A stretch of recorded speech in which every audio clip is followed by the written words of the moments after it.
Hello, and thank you for downloading and listening to the Knowledge Marketing 2015 preview. The year publishers' data takes center stage. My name is Brett Kierstead. I'm Vice President of Sales and Knowledge Marketing, and I'm excited to bring you our overview based on our wonderful customers and the market input on what we see as a transition year, an exciting year in 2015. We entitled it Publishers' Data Takes Center Stage because as many organizations are out there, they're looking to integrate their data and all the various different audience information into a very powerful and useful asset. And KM does that through our data management platform, which integrates together various different technologies and the underlying data to create for our clients a very robust and powerful data asset. We do this for some exciting companies that really are innovating in terms of how they monetize, how they use audience intelligence to drive new products, and how they sell more effectively, as well as use marketing and distribution channels like email to communicate a more powerful message and content delivery. 2015 is the year that we believe data people will emerge from the shadows. People think of analytics people and data people as those behind the scenes crunching numbers, and we believe very firmly that this is the year that they move from the shadows to take center stage. Not just data, but the people associated with it as well. It's an exciting year when information is at the forefront of how we sell and monetize our business. When we talk about data, Publisher has a very unique asset. You have demographic data, which you've collected over many, many years, in many cases from qualification cards and traditional sources. But now we're being exposed to behavioral information from email and website visits and events and all the fun, unique products that a publisher has, as well as content and context and reading and understanding what articles and topics and areas of interest that your audience members are looking at. And now both you as an asset and your advertiser as a buyer are looking for information in this unified data asset and bringing all that information from the back into the front of how you run your business. Like most technology adoption, we're kind of moving into that early majority stage. This is your typical technology adoption life cycle. The folks out there, many of our customers have been in the data business, leading with data and audience information for 3-4 years now. But it's really starting to adopt into the mainstream. The industry events, the conversations that we're associated with, everybody's talking about data and they know that there's an asset there, but they're just not sure what to do with it. And again, 2015 is the year we believe that a lot of these ideas are going to go mainstream.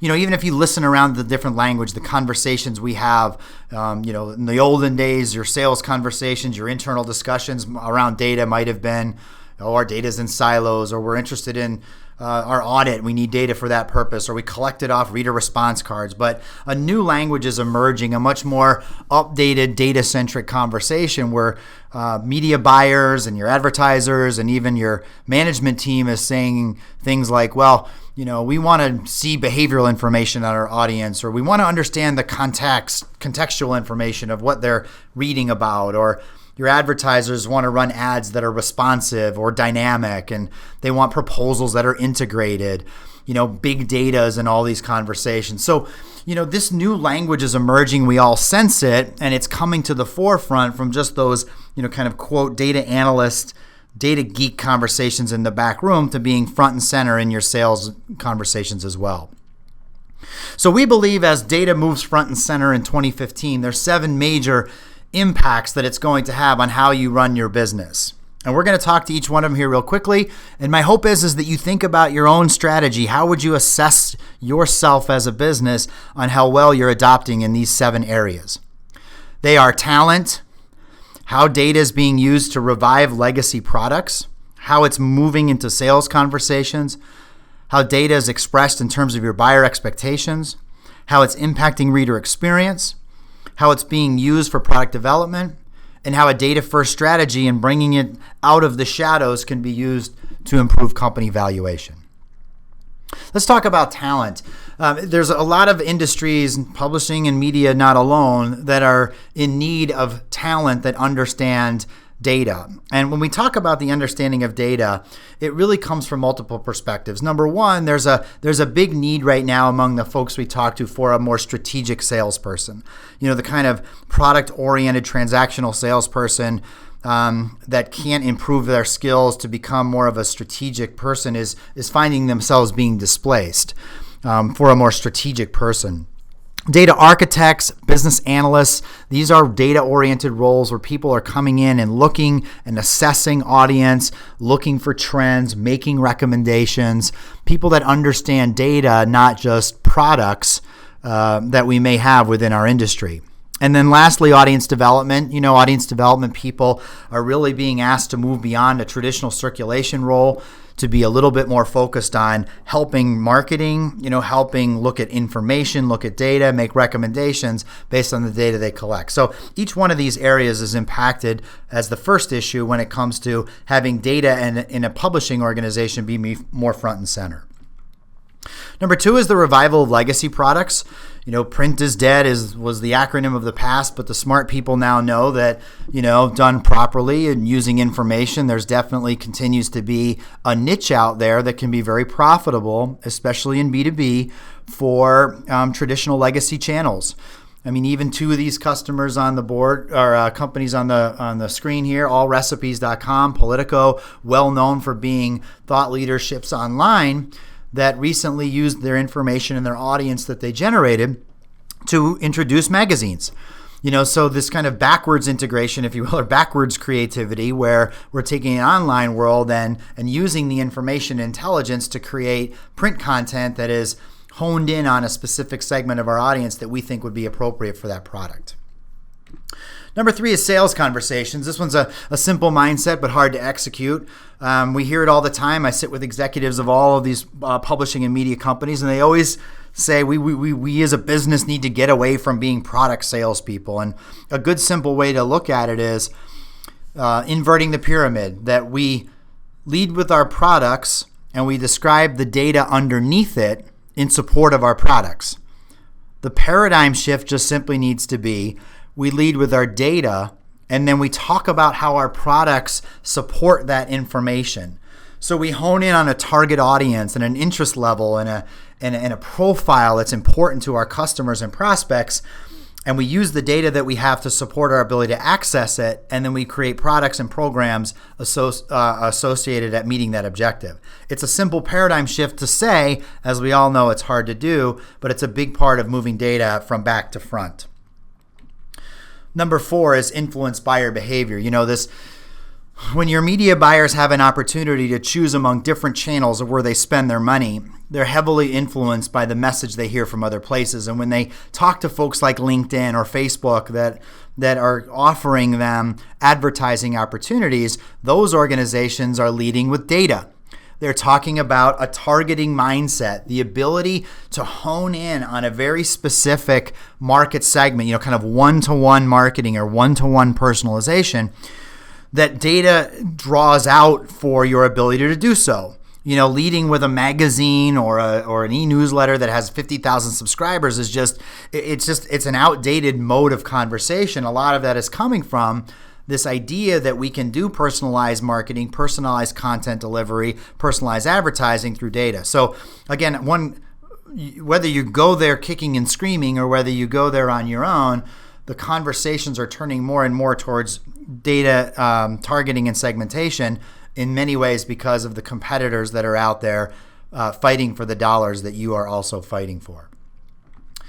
Number five is reader experience. We all recognize that when we consume content, that we want to consume content that is relevant to us. And the only way for something to be relevant to us is for you to look at my data or information and present me with something that's appropriate. So a lot of organizations are looking, for example, this picture on the screen of tying together the relationship between the content management system, your websites, the Drupals or WordPresses of the world, and using technology like an API or some kind of data access that looks at a profile to deliver a personalized reader experience. So again, data coming out of being stored in a database and being used to present content is a great example. You all have web pages that you buy and sell and build based on various different profile data, you've got ads on here, you've got article headlines, you've got content, you've got all bunch of different things that can possibly be driven by data. And by bringing it out of some comparative database and moving it into a close relationship with your content management system, you can create a really nice personalized experience for your end user, as well as a very highly engaged ad buying or ad selling mode for your salespeople when they can display and present specialized ads based on a user profile. So this personalized experienced or higher targeted ad is a great use case that is emerging even more in 2015. Sixth is product development. You know, the race to create the biggest, largest circulation is really a thing of the past, and what data is allowing people to do is to use trends and informations and behaviors and opens and clicks and reads and contextual interests to start using that information in a product planning mode. So one example we had was, for example, a client that instead of sending the same newsletter and trying to get as much of a subscription to an editorial newsletter that they could, they decided to look at all the data, the open data, the read data, the survey data, the contextual data, and break it into multiple different smaller newsletters with a more targeted message. And what it did, as I think we all intuitively know, is it improved a lot of those metrics. They got higher open rates, they had higher lead conversions, they had people reading multiple different newsletters instead of just subscribing to one, and the collective revenues that they sold for ad space as well as programs went up. Because again, they're using data as a driver in product development, not just intuition or a hunch about what topics and things perform better. And lastly, number 7, as data moves from back to front, is organizational valuation. You know, it's an interesting paradigm that publishers have, especially in B2B, have protected their data at all costs.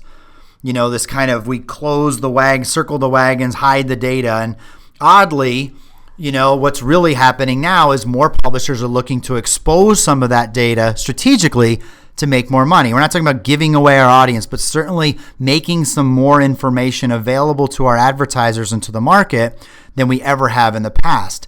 You know, I always say a good way to think about it is, hey, LinkedIn, Match.com, these are huge audiences. Their databases just like yours that have made a significant amount of information about their audience members available and created significant amounts of monetization. But again, they've exposed them strategically in a way that you can see some of the data. But if you want more of the information, whether on LinkedIn or Match, you've got to pay more. And there's no reason that we as a publisher shouldn't be thinking the same way about our information. A quote to me is, not every piece of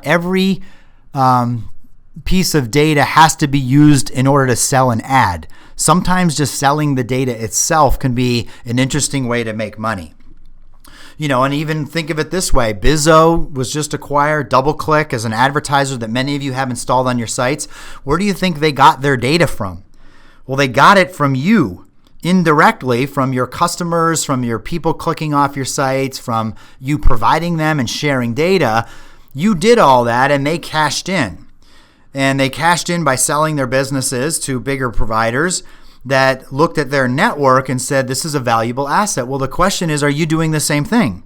Or are you just simply using your network as a way to sell ads or products? So again, lots of fun things to think about in our 7 impacts for the year, because clearly this is the year that data is going to move from back to front. It's not being a data geek or a data engineer or a business analyst is no longer the person that sits in the back. It's the person going on sales calls, joining audience development, working with the frontline people to create custom programs. And it's going to be a great trend as it continues in 2015, especially in publishing and media. So again, talent, reviving legacy products, improving our sales conversations, meeting or exceeding buyer expectations, improving the reader experience, helping us with product development, and increasing your company valuation are the byproducts of what we see in 2015 as the year that data moves from back to front, moves out of the shadows, and becomes front and center. So we see data having a huge impact in our industry, in publishing and media companies, and it looks to be a very, very successful 2015. So thanks all for coming. Good luck on a great end of the year and a great next year. You can certainly follow us online, get social with us, or connect, and we can exchange more information. But we're bullish on 2015, and we see data as a critical and important part of that. Take care and have a wonderful year end and a great 2015.